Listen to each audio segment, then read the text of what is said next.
Okay, here we go. Off to the races. Yay. Spooky podcast. Oh. We are two physical mediums. Yay. One hack fraud show.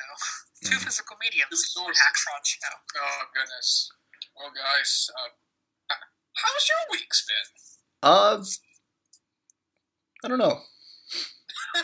Couldn't say. Um, The Patriots won the Super Bowl. That's a tragedy. That was a tragedy. do you know what's not a tragedy? What? The U.S. Ninth Circuit Court of Appeals ruling. Yeah, I know. That was That's good. Yeah. I hope it lasts. Pray for the courts. But we're not here to talk about politics, except as far as they apply to Carol Reed movies. Well, you can't completely separate politics from movies. It's- If you did that, you'd eliminate half of the great film journalism we have out there. It's true. But anyway, welcome back to the Hack Fraud Show. We've got a very good venue lined up today. Not venue, review. I don't know. The point is, we've got a couple big topics to talk about today. One of them, of course, being Carol Reed. The other kind of snuck up on us because this week was a big week for new, interesting superhero things. Mm-hmm. The Lego Batman movie and the premiere of Legion. But before we get into that, has anyone been watching anything else? I haven't, so I'm off the table as far as that goes. I saw a French Hollywood-esque kind of historical biopic about French Indochina, currently Vietnam. It was boring, Hollywoody, and so forth. I have nothing to say about it. Okay. I watched a couple of German expressionist movies. Do you want me to talk about those this week, or do you want me to save those? I guess save those, because we've got a big discussion coming up here, and I don't want to have this episode run too long. Yeah. We can only talk about so many interesting things per episode, John. Yeah, I think we're already going to be running it long with the superheroes and Carol Reed. Yeah, I have a feeling. I will say this. Well, I don't have anything new from History of International Film this week because we watched Rashomon, which we've already discussed at length on this podcast. It's great. Yeah. I also rewatched the Lego movie in preparation for going to see Lego Batman. Does it hold up? That movie has weirdly only gotten better. If only because it was weirdly prescient about our current political situation. With the kind of happy dandy totalitarianism. Well, there's that, and the villain is a guy named President Business, who lives in a scary, evil tower, and this is kind of a throwaway line, but nonetheless stuck out to me for obvious reasons, wants to erect walls between the realms. This movie came out 3 years ago. This is what we've come to. Before the Trump phenomenon was even a glint in America's eye. Yep. I mean, you know what that means. What? The real God is Will Ferrell. But Anyway, yes, the Lego movie totally holds up. But Totally holds up. It's still, I remember, because there was also, Cinema Sins did their video on, and I saw, and, just watching some of the clips, I said, this is really fucking funny. This is really fucking smart. Yeah. I should see this movie again sometime. Yeah, it's good. Reed, have you seen anything of note? to quote the philosopher of Smith's Steve, no. Okay. But I'm not a philosopher. I'm just a meme lord. And that meme was from Hotel Mario, you hack fraud. I have nothing else to know, Tyler. So we are ready to dive into Yes. one of our first entrees. or is this an appetizer? I think this is an appetizer. I think of it as an extended appetizer. Delicious. Perhaps, well, I would say perhaps having our dessert a little early, but I feel like Carol Reed might actually be our dessert today. So No, I think so. a very nourishing, satisfying dessert. But we'll get to that. So Tyler and I saw the Lego Batman. Yes, we did. I saw it here at the Gateway here in Columbus. Yes. Did you see that like a big multiplex or something? I saw it at the Cinemark close to my campus. I actually saw it on their kind of like ultra screen. I think they call it XD, because it was the first showing we could get into that wasn't insanely crowded. And yeah, so this was a movie I had some high expectations for because I love the Lego Movie. I honestly think it's one of the best animated movies, if not one of the best movies, period, of the last 10 years.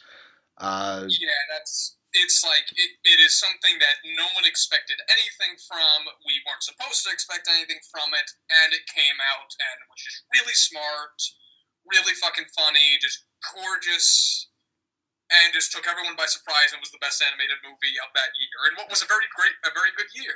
Yes. 2014, coming around again. Anyway, so based on the trailers, I had pretty high expectations for Lego Batman. I will say this, didn't quite meet them, but I certainly enjoyed it. I liked it a lot.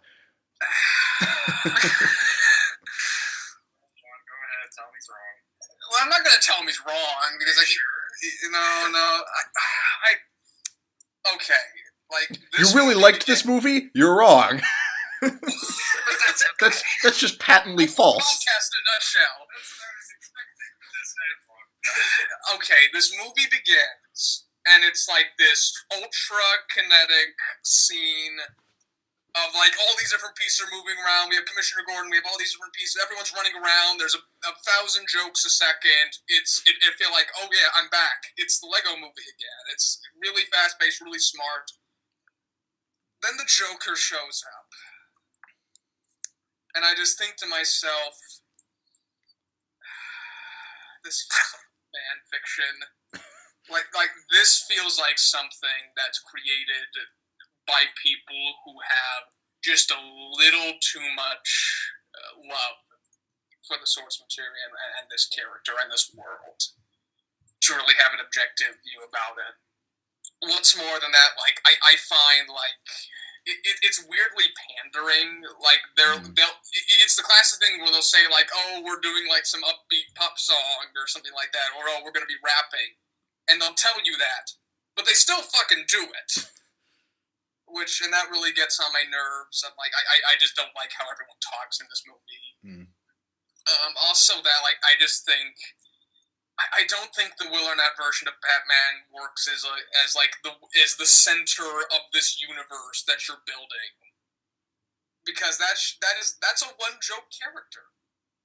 That's like this one joke. It's like, hey, here's a guy here's this narcissistic prick who justifies all of his selfish actions because he saves the city every once in a while.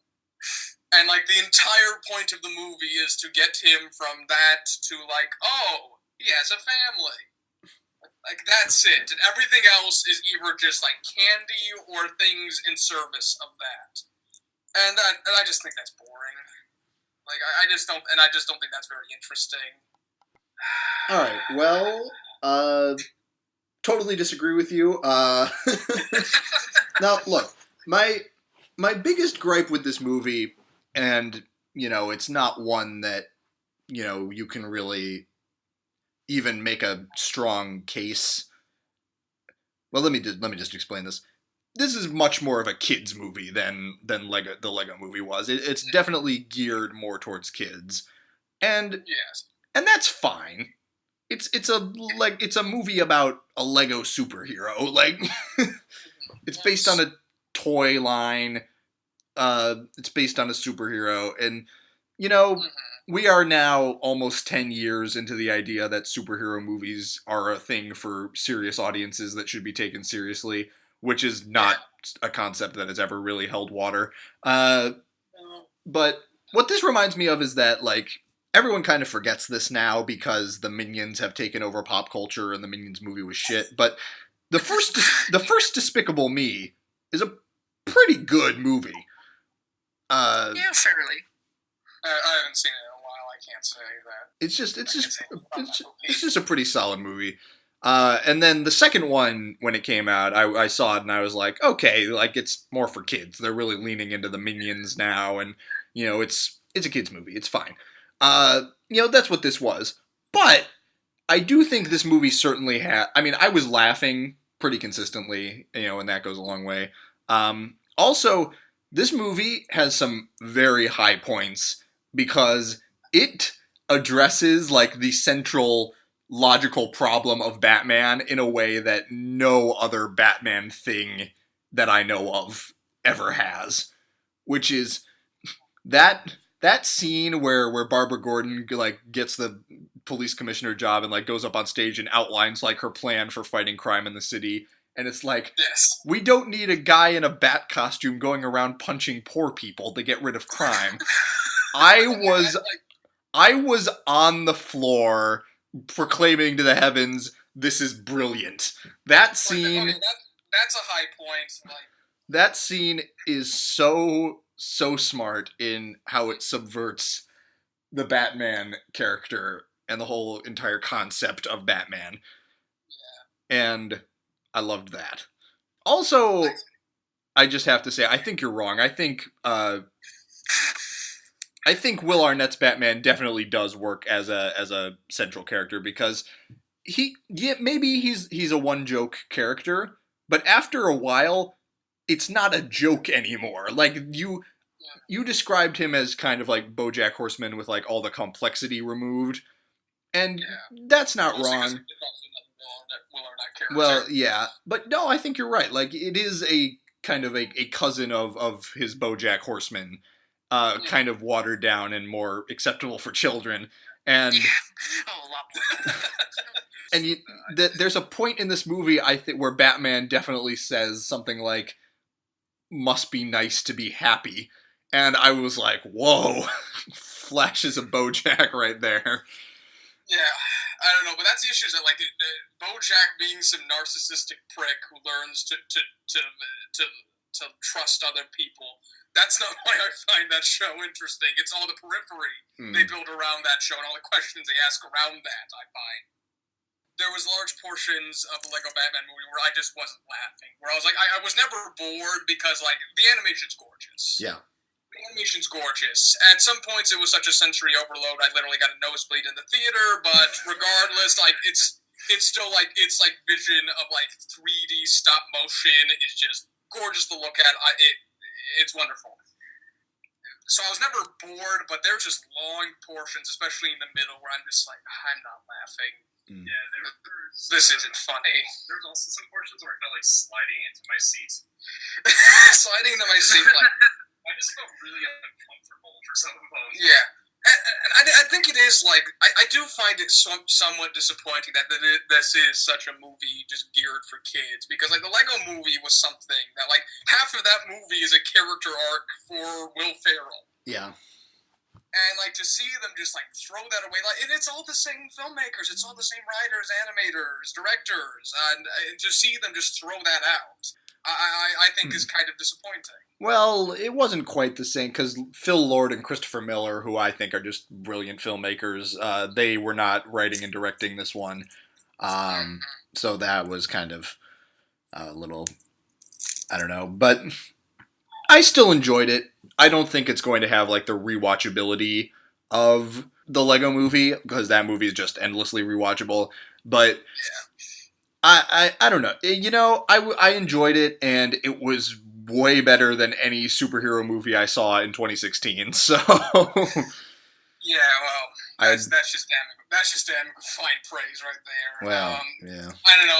There's a much better comedic version of Batman that's apparent in the Adam West TV show and the Adam West movie. So, which I need to watch.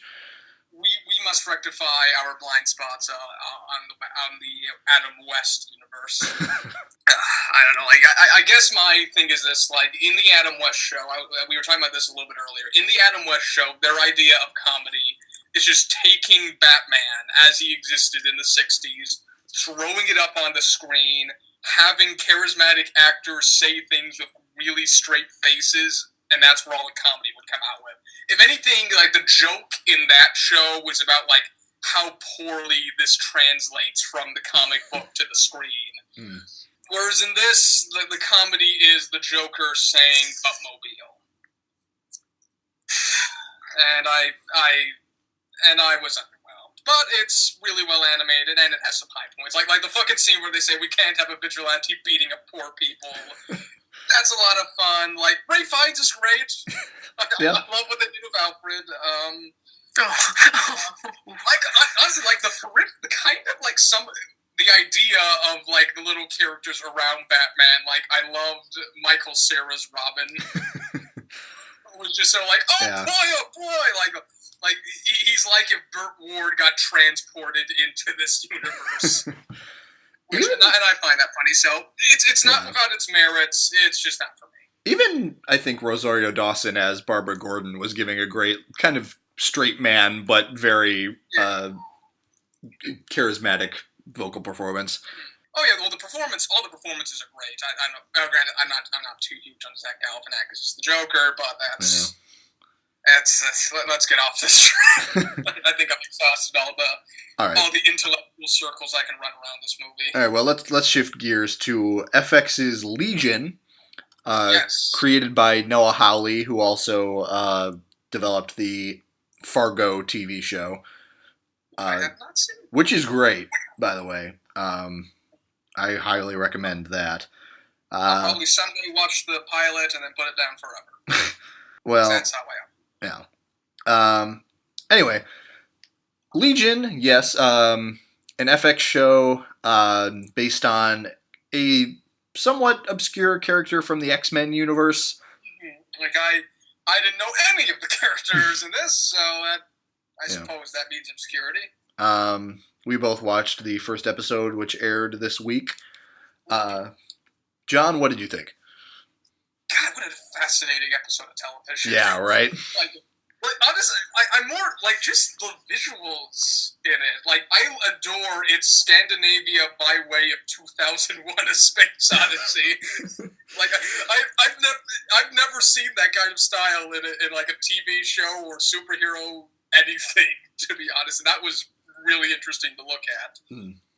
Beyond that, like, next time you run into Darren Franich, I want you to ask him this. Has there ever been, like, an X-Men thing that has done the mutants mean mental illness allegory before? Yeah. Because I found that really interesting. Like, it's because, like, Bryan Singer really latched on to the mutants mean LGBT community. Here, it's more like you have these powers, so now, like, it's now like a mental illness allegory. That's really interesting. Yeah.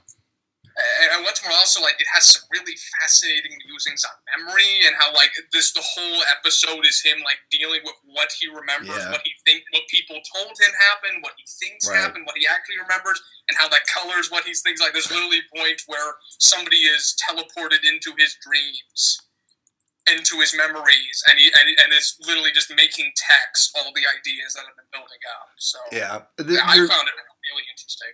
You're really kind of constantly thrown off balance with this episode because, you can't tell what is supposed to be real and what isn't because your main character can't tell what's real and what isn't.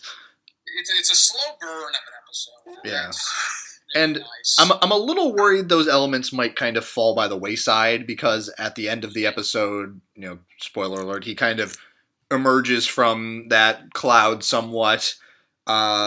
Or at least seems to. The reviews of, like, people who have seen more than just this episode have all been very, very good, so I'm guessing it stays fairly consistent in quality. I hope so. The issue is that, like, we get the bit where they break him out of the facility. Like, also, like, why the fuck I don't know what it is about the X-Men and having these awful authoritarian governments. I don't know what that is. And the movie, the episode ends with him breaking out of, like, the facility that they have. And they have, like, it's in kind of like this former rec centers. They have, like, they have a big pool. Yeah. which is a fun image, and they get him out, and there is just this, and this is a gorgeous piece of television. This, like, the colors, the angles, the shots, the lighting, it's just gorgeous. But then they exit the facility, and there is just this awful fight where, like, CGI ragdolls are being thrown across, and, like, there are these big CGI rocks, and, like, it's all grayscale, and you just have characters, like, looking around bored, and I'm thinking, like, oh no, is this what this show is going to do every week? Is that we're going to get, like, these fascinating musings on mental illness and memory, and then it's just going to turn into schlock? All right, I think that's a little strong. This only happens in, like, the last, like, 5 minutes of the episode. Oh yeah, that's... And, well, I'm just worried about the president. well, this is... Bear in mind, this is all done in a very audacious tracking shot that follows them out of the facility and down, like, to the shore, basically. And tracking shots will look terrible, too. you know, I thought that was great, but I don't know. That doesn't even come close to taking away just what an effective and powerful piece of television this is. Oh no, like, I was genuinely surprised, like, what they were able to milk out of this. And, like, I do genuinely hope, like, they really do keep on with... X-Men as an allegory for mental illness. I wouldn't really have thought of that. And well, that makes so much sense. My big thing is that you get the sense that he's probably not actually mentally ill just because you know he's a mutant. But, you know, I think the idea of a mutant, especially, like, one with, like, telekinetic powers who is actually a paranoid schizophrenic, could be very interesting. Yeah. Well, the issue is that, of course, like, at the end of the credits, they have, like, the next week on Legion, and they have somebody say, "You're not a paranoid schizophrenic."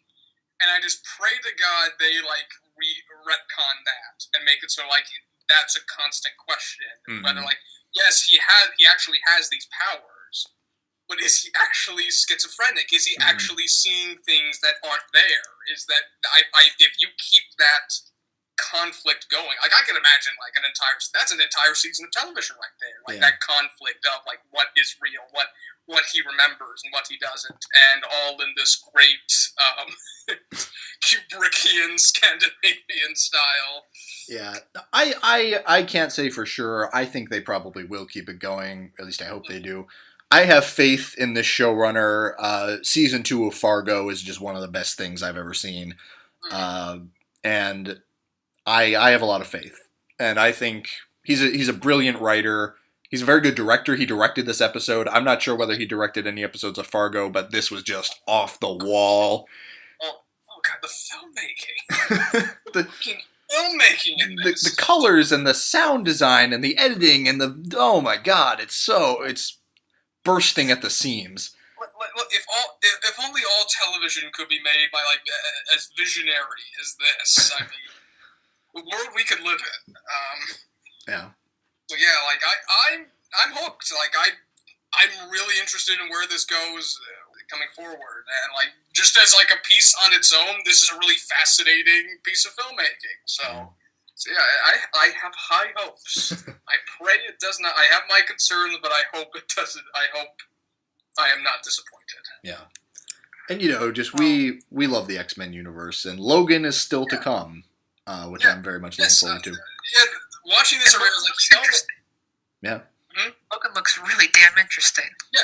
That's the thing about, like, I was watching these, you know what, X-Men, they're the only ones doing interesting stuff with this genre anymore. Like, they started the ball. We've had, like, consistent X-Men movies for 17, X-Men, like, television, like movies, so forth, for 17 years. And they're still finding interesting things to do with this universe. And, like, I applaud them. Like, this cow has something to be milked from still after 17 years. So. Yep. So we're optimistic for superhero things. At least coming from the X-Men universe. Yeah. And we're going to get Guardians 2. So getting Guardians 2, granted, like, there's, like, the trailer, like, a little teaser for, like, them starting shooting on Infinity Wars. Was that, and I'm just going, Can I just say, that video showed you just what a just set up episode Civil War was in this whole thing. Yeah. Oh yeah, like Just- it is just so superfluous. It makes it like I was watching it and like Infinity Stones. Yeah, that's what this is all about. Who gives a fuck about all the character shit we did in Civil The War? way they talk about Civil War, like, just this movie solely exists to like get the Avengers in a place where they need to be so that they're going to be vulnerable for Infinity. It's literally like the episode like right before a season finale that like sets all the pieces up. Yeah, it's like the part one. It's like the part one to a 2-part movie. We're gonna get an Infinity Wars part 2, and Hey, it's not called that anymore. Allegedly. But that's not important. Let's talk about some Carol Reed movies. let's talk about good Okay. cinema. Good cinema. And I do have some tragic news relating to that. There's no way I'm related to him. There's no way. Oh yeah, you look through Ancestry.com and all that, and Well, I reason because, his parents were British, who, lived in London, British. And he was born in London, British. So if you trace it back, I doubt it goes back to Northern Ireland. well, are you sure maybe he's not like some branch of the legendary Reed family? I mean, you can trace your roots back to the island, can't you? Well, to Northern Ireland, to Scotland. I suppose that's a tragic dead end. Yeah. Plus, Reed is also a common last name. I just wanted to make sure. You never know. Anyway, Carol Reed, English director, made The Third Man. A movie we all adore. And Yes. It's one of my favorites. Very, very European filmmaker. His movies, they have a very European sensibility that you could never really get out of an American director, I think. Other than maybe Wes Anderson, but... Wes Anderson. But okay, I think there's Wes Anderson's kind of like a cultural melange, and I think that's really interesting. Yeah. It's very like European sensibilities, like European. Of course, it goes without saying, most of his movies take place in Europe. Like we've seen like 3 Carol Reed movies on this podcast, and all of them take place either on continental Europe or in Britain. Yeah. Or the British Isles, because there's one that takes place in Belfast. In It never says Belfast, but it's Belfast. It is Belfast. He's a really interesting director. I've also noticed his lighting is really interesting. Like the way, especially we'll talk about this a lot on Men Out. Like it's not like that typical 3-point soft lit setup. Like there was just constant shadows and constant contrasts. And even when you're just in a basic interior, you'll get that. Everything's it looks like a goddamn Frank Miller comic book. It's really distinct. Yeah. He's a great filmmaker. This week only solidified that for me. I think I may have... I'm not sure how many movies he made in total. There's a few others. I think I'll need to just scope out the rest of his filmography because these movies... I'm going to have to do the same thing. These movies were both kind of incredible. So can we start off with Night Train to Munich? Oh, certainly. God, what a fucking blast. 1940... Yeah. 1940s Night Train to Munich, starring a young Rex Harrison, who of course would later go on to feature in My Fair Lady, among other things. Wow.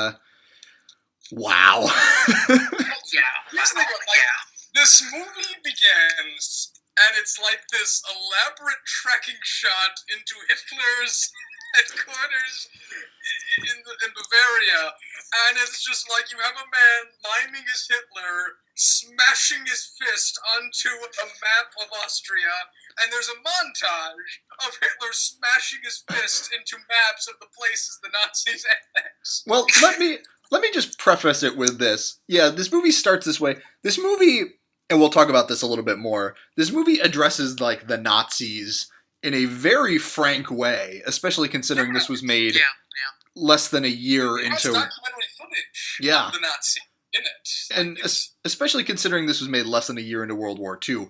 And then, as it goes on, it becomes more of just kind of a fun, breezy, almost caper-ish kind of film, which some people might see as a bug, but I definitely saw as a feature. Well, that's another thing. It's not to say like you can't have like some fun caper that goes dark places. I don't think. No, I don't think that's a bug with it because I think like it's a very flowing movie. Yeah. It never feels. I don't think I ever. Granted, the editing's a bit weird. Like if anything, sometimes it just feels like I'm watching a montage, which can be jarring. But I never feel like its leaps are ever like, oh god, this is just a tone issue. No. Like this is a movie that shows a Nazi concentration camp. Yeah, well, I'm just saying, like, I could see how someone could, like, see that as a bug, but I'm just saying I did not, and I don't think any of us did. I found this to be just, like, a perfectly constructed movie. Yeah. Also, like, and when we say, like, it's also, like, really pulpy, but in a really fun way. Yeah. Like they go to Germany, and, like, there's, like, Nazi stained glass, and you have one of the men who isn't he like Mike? He's like playing. He's like a secret agent. He's like playing as a Nazi, and he has a monocle on him. He has a monocle on him, and everyone speaks in a terrible German accent, or they just aren't even trying.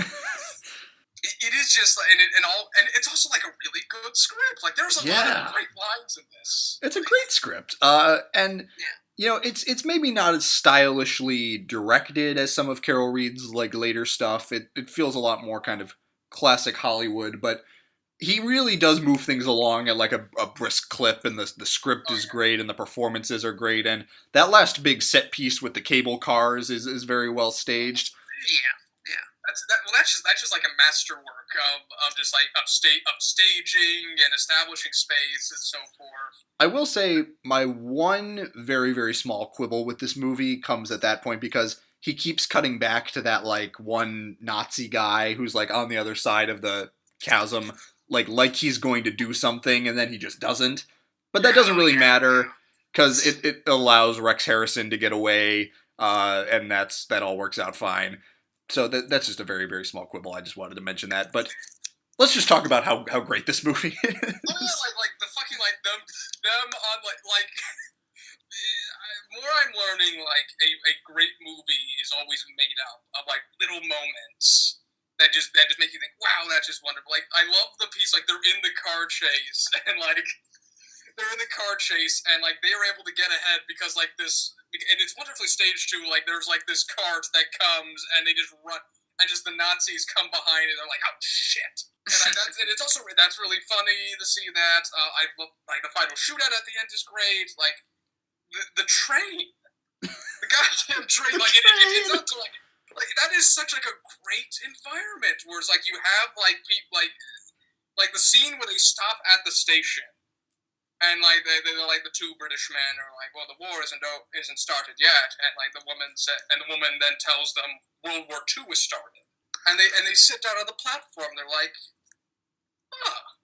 World War II started. What do we think about this? And then the one guy's like, well, I'm probably never getting my golf clubs back. Yes, I'm not getting my golf clubs.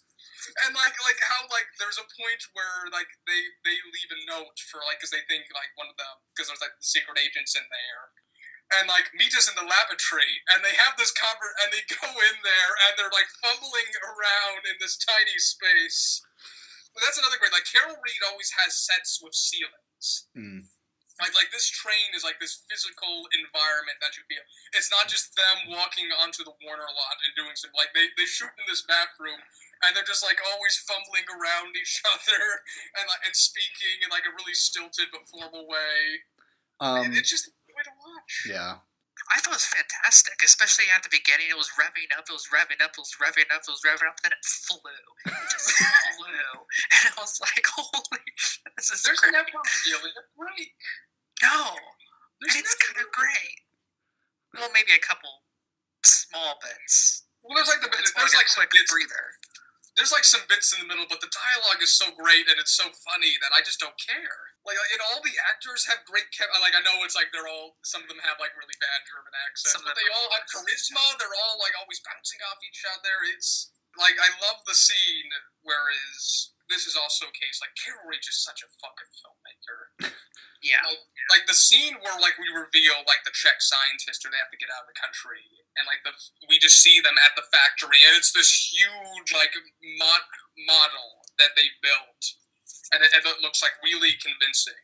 Yeah. And they're just sitting there, and they're like, well, we need to get you out of the country, the Nazis are coming, and like the bombers come overhead, and the leaflets fall, and they I thought that was a nice scene.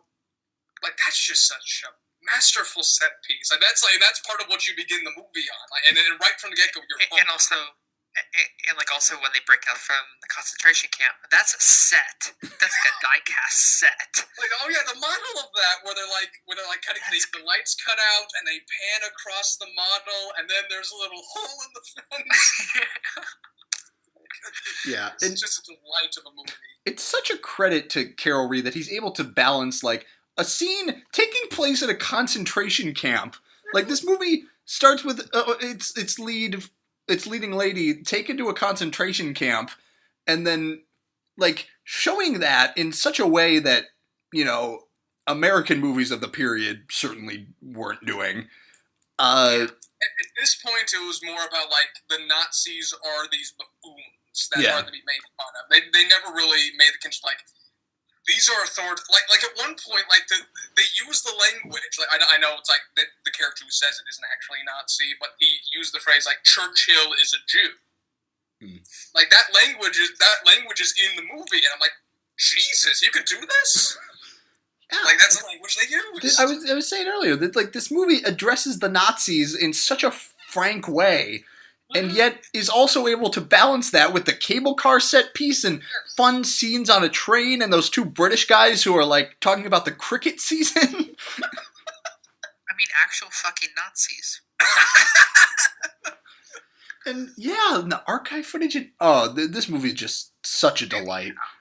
It's the kind of, I mean, it is pulpy. It is like really like, Grand Budapest is a proper comparison because that's a movie that's about artifice, and there is an artifice to this movie, but it's also just so blunt sometimes. Like the concentration camp looks like a goddamn concentration camp. Like it's not like this little. It's not like what you see in The Great Dictator where they just go into a church and there's some beds there. Like they. Like the people who made this movie knew what they were fucking doing. Yeah. And it is, and it's a unique. You're right. It's a uniquely European experience. It is a perspective of this conflict that Americans did not have because they had no. They were across the Atlantic. They had no experience. Yeah.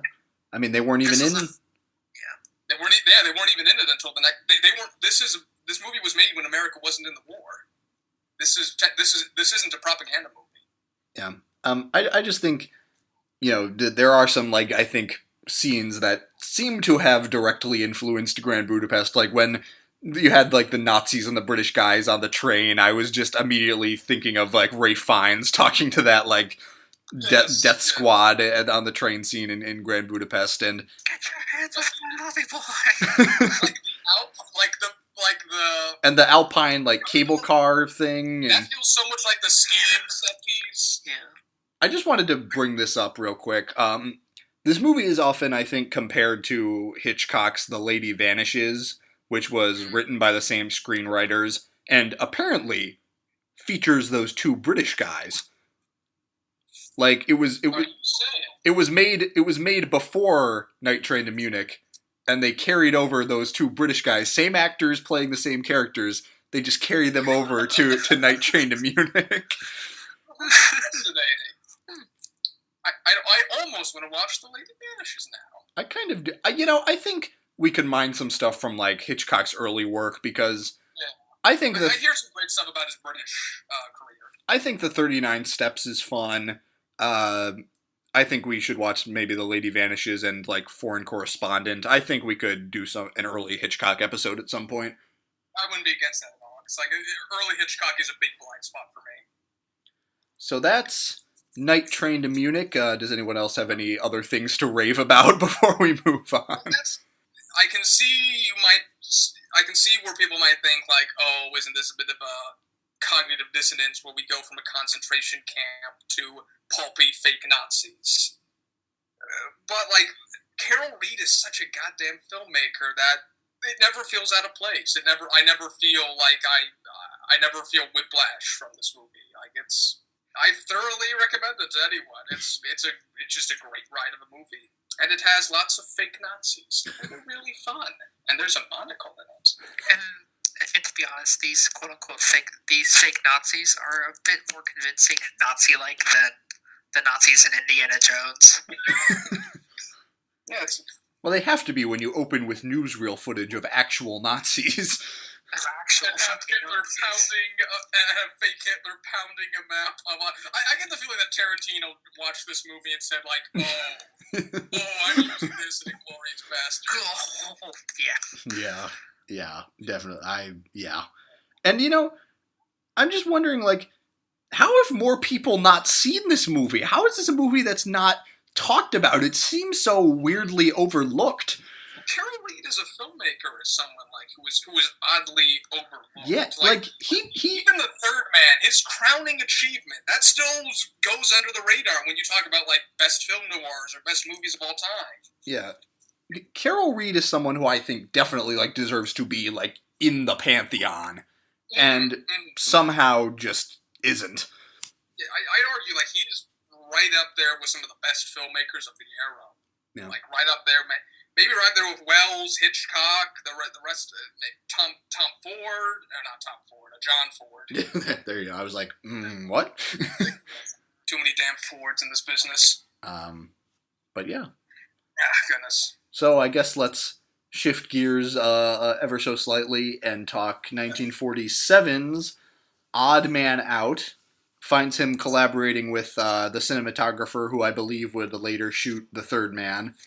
Yep, and you could tell it's like there's some point where they're like because like in Britain that it's a lot of industrial architecture, so like you'd have like the backyards that are fenced in with brick, and like there's this little alleyway in between them, and that they literally just put a spotlight there, and it's literally like the shot in the tunnels of that's from The Third Man, but it's just this different location.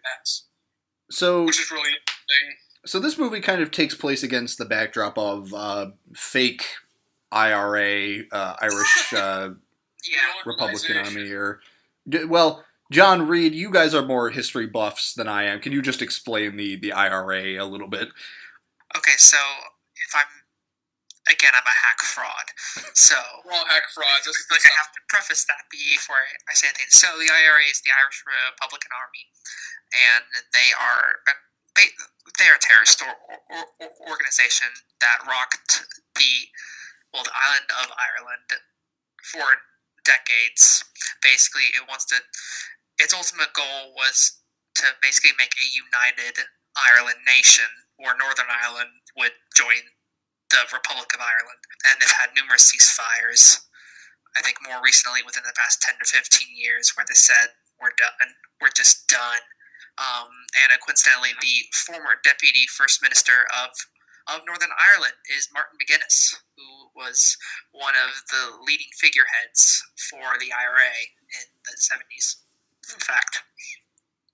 And so, yeah, I'm kind of curious to see when this takes place also, because I know this is after the Easter Uprising. I believe that's what it's called. Well, this movie was made in, was it 1947, this movie? Yeah. Well, yeah. Released. When did the Easter Uprising come? It was during World War I. And the Irish Free State was made around between then and the early 20s. So a very conscientious history, too. Yeah. Yes. Yeah. People are still like arguing over this, and still, it's got. Like, I think that's part of why. Like, this must have been like really testy at the time too, because like they have the title card that is like, we're not condoning these men, but this is a story about these men. Yeah. I'd like to talk about the Northern Irish city that is Belfast. That is Belfast. So it looks really good in black and white. It kind of reminds me of the George C. Scott A Christmas Carol's London, except not in color, but black and white. And in real life, it's probably a dump. So, Well, black and white makes everything look good. That's just like a basic kind of. I did like the use of the bell tower, which was used periodically in and out with different strokes. There was a stroke at the beginning, and then a stroke at the end. Yes, like the use of the clock tower is fascinating. I don't know whether this is how much of this stuff is location shooting or like them built. Some of it is like built sets. Other parts you're not really sure. Like this movie's vision of Belfast is just gorgeous and fascinating. So this movie takes place largely over the course of one night. After kind of a botched robbery where the leader of this little group of IRA members is wounded, kind of staggers away, and the cops a manhunt ensues for him. Because they killed a man on the way out. Yes, he killed the man on the way out, and the police are just all searching for them, and his friends are looking for him, and his lover is searching for him, and he just becomes embroiled in. Say what you will about like how he shoots the city or whatever. It is such a rich world that is created in this movie. Oh yes. Like the scenes where they like go into houses and meet people like Teresa or the old nurses. Yeah. It's lived in like world. It really reminded me of Hell or High Water in this sense. Yeah. That like every like kind of minor character that comes in, you feel like has such a full life and could like carry another movie by themselves. Yeah, that's very true. Also, like, just got like, like the lighting. This is like, I mean, Night Train to Munich has some of this, but it's more Hollywood-esque. Like everything in this movie is shot with contrast, and like they're all like.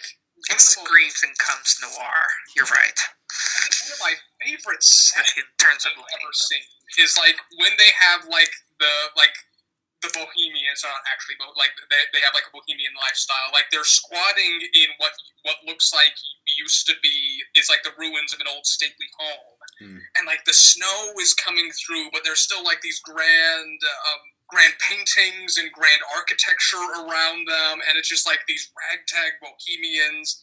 And they drag Johnny in, and at one point, like they pull like a page right out of German Expressionism, and like they have almost like this weird hallucination of it comes to life.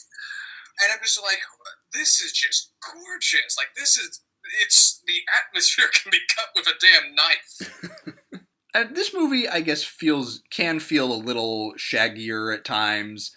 It took me a little bit longer to get into it, but by the end, I was all in on this movie. It's really kind of a masterpiece. Yeah. Also, like the score. Oh, the score. These movies, like in this period, like there's a very particular, defined idea of what a movie score sounds like. But this has like the soaring strings a lot of the time. It almost feels like like a Danny Elfman score at times, like just something like especially with the snow at the end. I feel like I'm in Edward Scissorhands near the end with like the snow coming down and like that score rising. I would be very surprised if Tim Burton hasn't seen this movie. Oh yeah, I would be too. But yeah, like just.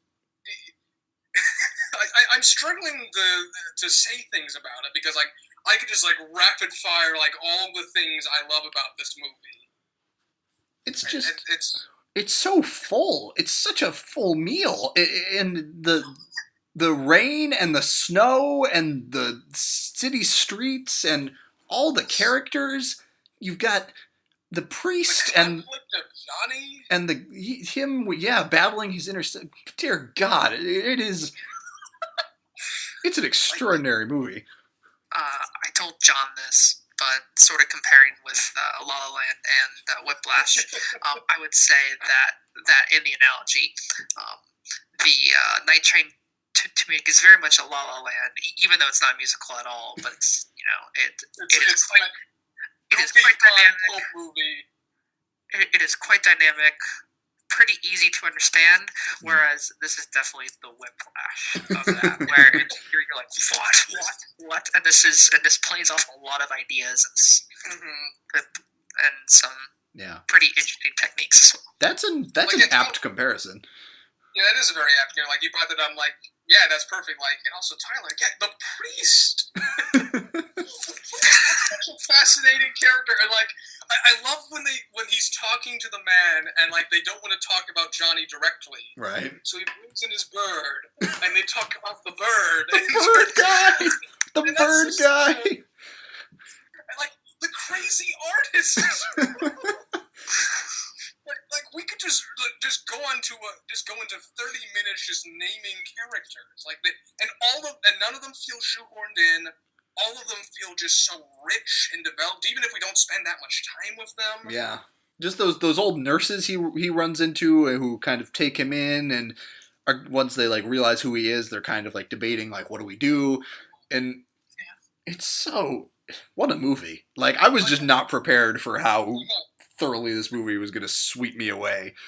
Yeah, and like all the performances, like there was an odd dichotomy of like welcoming this man, like all like the nurses, they welcomed this man in their home. They were like, anytime they talk to Johnny, they're like, oh, we're gonna fix you up, oh, we're gonna get you out of here. But there's also this kind of like, get the fuck out of here. We are not getting involved with this. Well, and like, to see that play in the performances is fascinating. Everybody's always like, you know, we don't want the cops to come after us, but like we don't want his friends to come after us either. Yeah. That one of the just all-time great moments in this movie is when that cab driver drops him off and is like, if you know, mention my name to your friends, won't you? But if the cops get you, you won't mention my name, right? You won't mention the name, and like that character is like, I'm not against you, I'm not for you. There is like there's this pub we see that like it's barely in the movie, like it's just like the set piece they go to like near the end. But God, I will never forget that pub. I will never forget. Like how it's constructed, where you have these booths where they lock you in, and like this ornate design. Like I will never forget that. I will use that someday. But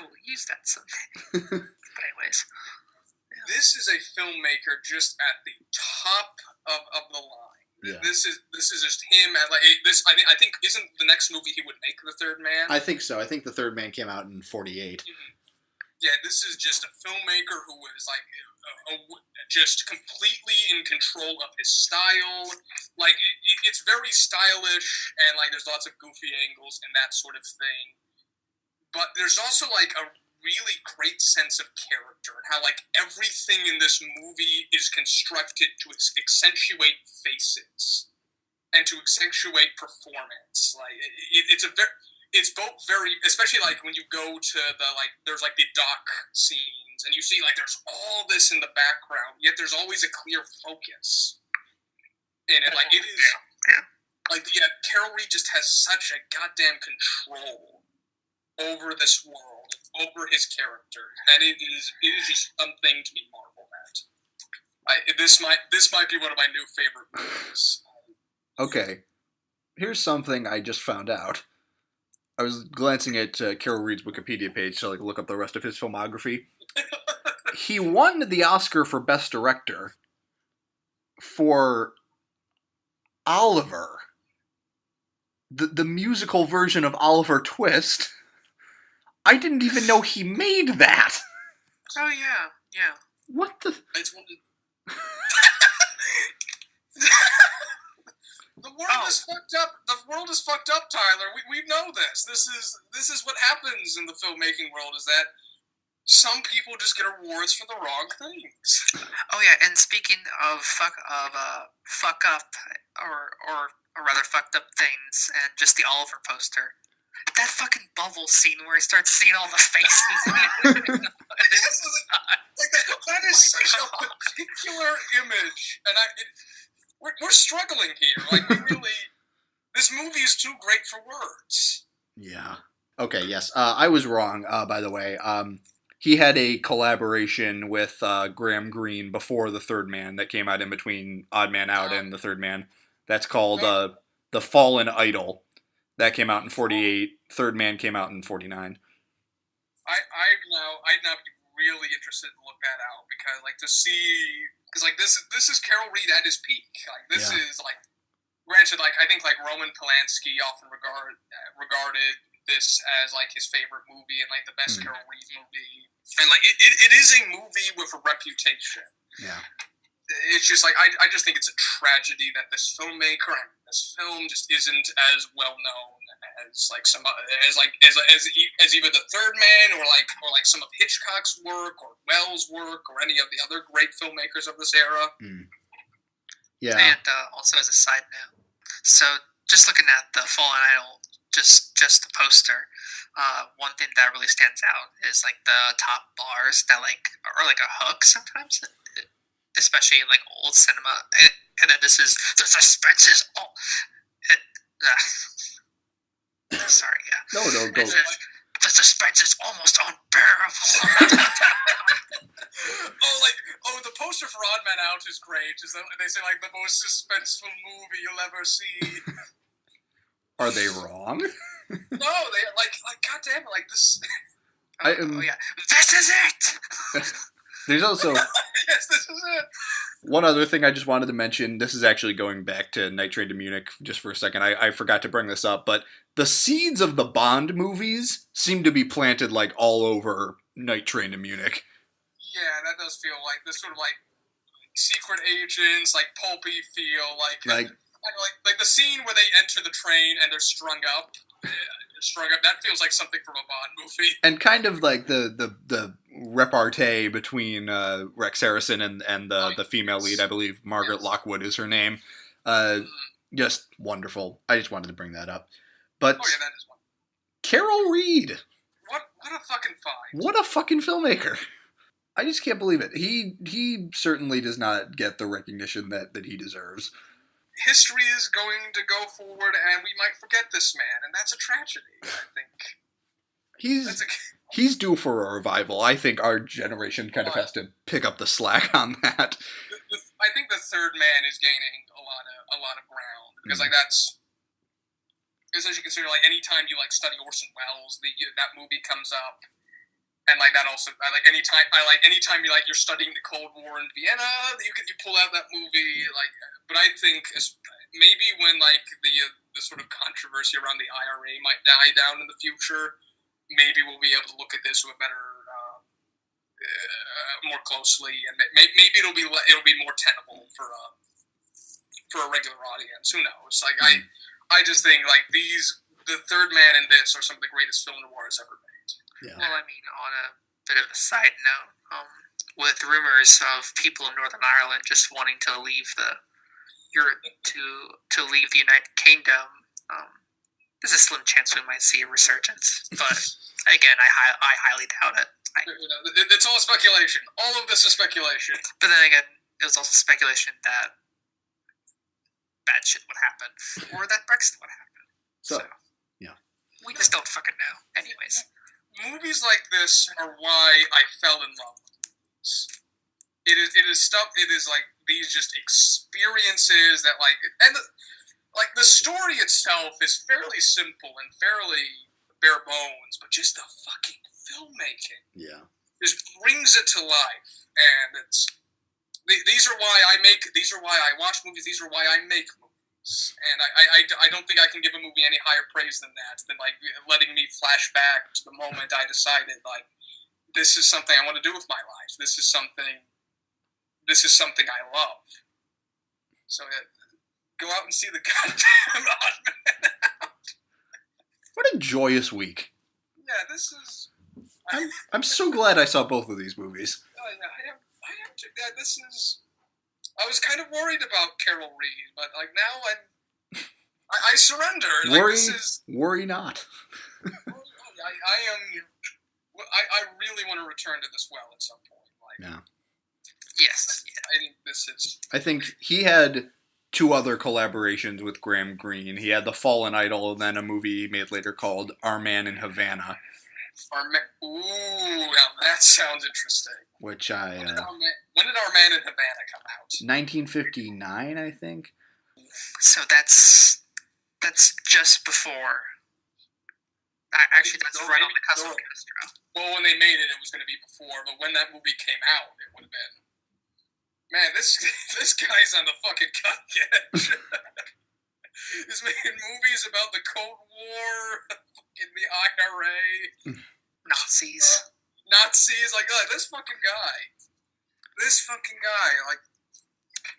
All right. Well, that closes the book on Carol Reed week. For now. Not forever, but for this chapter. Yes. So next week, I have an idea. I don't want to brag, but guess whose birthday is coming? You? Well, we won't be recording on the day. How about this? I'll put this in. Happy birthday to Reed. Happy birthday to Reed. No. Happy birthday to Reed. That song is public domain. We can sing it now. No. Anyway, That's true. next week. What's your brilliant idea? Well, I would hesitate to call it brilliant, but the Oscars are coming up. I had the idea to do some tenuously connected movies that I have wanted to see. One of them would be Ben Affleck's Gone Baby Gone, starring Casey Affleck. Okay. Which I enjoy Ben Affleck as a director, and that's the only one of his movies I haven't seen the whole thing. I have never seen a Ben Affleck directed movie, so maybe this will be... I think people generally consider this one to be his best one. Yeah. So Gone Baby Gone. Yeah, and then I thought about doing Crazy Stupid Love, which was one of the other movies that Ryan Gosling and Emma Stone were a thing in, but I have a feeling that might not go over very well, so... I had another idea to do a movie called You Can Count on Me, which was the directorial debut of Kenneth Lonergan, who made Manchester by the Sea. Okay, I think this would be under 2 hours. Yeah. It's little indie. We will be able to expand upon our indie vocabulary.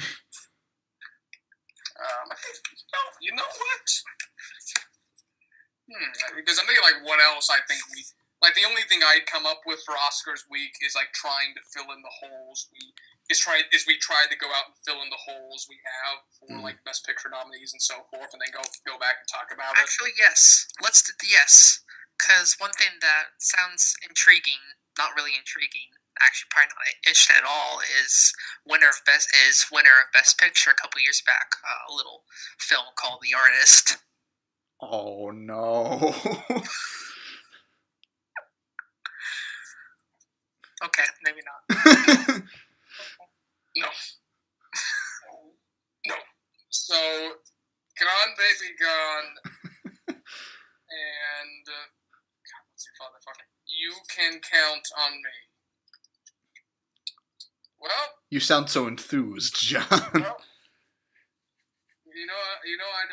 I just adore Indieland. You know what? This could be a learning experience for me. Like, I've never seen a Ben Affleck movie. Maybe this will be the only time I ever see a Ben Affleck movie. So, Reed, if you want to watch The Artist on your own time, feel free to do so. Okay. I feel discouraged. I hate to shoot you down like that. But you do. But you do. I'm so sorry. It's a silent movie that even, like, the people who praised it at the time no longer care about. No one remembers it. No one talks about it. I'm just a little concerned that movie might just be a slog. Just a cultural anomaly that no longer holds up. Which I remember someone writing, like, interesting, like, MIDI essay, because I was in a class where people had to write essays and we had to respond to them, and he said, like, he used, like, The Artist as an example of, like, how silent film is making some sort of return, to which I say, like, Silent film never left, buddy. Like, all of the tools of the trade are taken from silent film in some way or another. There are very few sound particular inventions, but regardless. All right, so we'll see you can back here. count on We'll see you back here for, I guess, tenuously connected to Manchester by the Sea week. I haven't seen. Maybe I should see Manchester by the Sea. It's an interesting movie. Your like review of it made me think like I don't want to watch it. I'm not sure how much you would enjoy it. Reed, I think you might like it actually. Casey Affleck week? Well, he's not in. No. You Can Count on Me, but Casey Affleck Adjacent week. emerging as a rather divisive figure, sadly. Wait, why is he a divisive figure? There were some sexual harassment allegations. I only heard of them after he was nominated for best. Man, it's tough because I think he did give the best performance of the year. I'm just a little worried about what giving him an Oscar could say, especially when we have a president who brags about sexually assaulting women. But this debate is something. It's like the Roman Polanski Woody Allen debate. I'm a firm believer in separating art from artist. It's just that It's hard. It doesn't necessarily mean you have to give the artist an award. Right, exactly. Because the Oscars are like such a kind of validation industry signing off on you type of thing. Yeah, so I'm not against Annie Hall is a great movie. Woody Allen is a great filmmaker. Woody Allen is a terrible person. And you can separate that, but I also think you shouldn't even I still feel bad about going and paying to see